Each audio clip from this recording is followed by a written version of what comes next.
दोस्तों, भारतीय इतिहास के पन्नों में आज भी कुछ ऐसी रहस्यमयी घटनाएं घटी जो आज भी लोगों के मन में सवाल उत्पन्न करती है, जिसमें औरंगजेब को अपने ही भाई की हत्या करने पर मजबूर होना पड़ा। दारा शिकोह शाहजहां का प्रिय पुत्र था। दारा शिकोह का शाहजहां से इतना लगाव था, वो अपने बेटे दारा शिकोह को कभी अपने नजरों से ओझल नहीं रखते थे।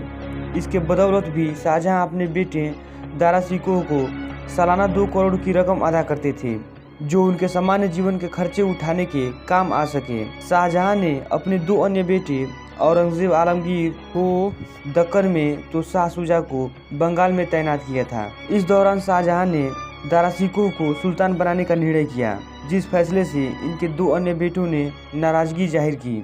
लेकिन शाहजहां का चौथा पुत्र मुराद बख्श तथा दरबारी कवि इत्यादि भी दारा शिकोह को ही सुल्तान बनाना चाहते थे। लेकिन दारा शिकोह को उनके अन्य भाइयों औरंगजेब तथा शाह शुजा के मुकाबले शासन तथा युद्ध का अनुभव नहीं था। वहीं औरंगजेब दक्कन के मैदान में लड़ कर इस प्रकार अनुभवी हो चुके थे, जो शासन व्यवस्था चलाने के योग्य थे।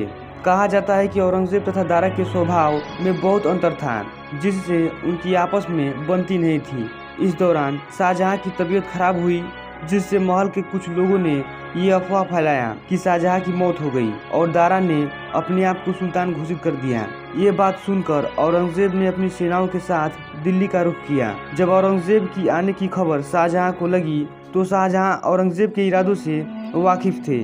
उन्हें पता था कि औरंगजेब का उद्देश्य भाई के साथ जंग करना है, तो शाहजहां ने जसवंत के साथ सिपाहियों को युद्ध के लिए तैनात कर दिया और दारा शिकोह के नेतृत्व में सामूगढ़ के मैदान में औरंगजेब तथा दारा शिकोह आमने सामने हुए, जिसमें भयंकर युद्ध के परिणाम स्वरूप दारा शिकोह की हार हुई और उसे बंदी बनाकर दरबार में लाया गया और दरबार में बैठे उलमा तथा उपस्थित दरबारियों की वोटिंग पर सल्तनत से गद्दारी की जुर्म में दारा को मौत की सजा तथा शाहजहां को उम्र कैद की सजा सुनाई गई।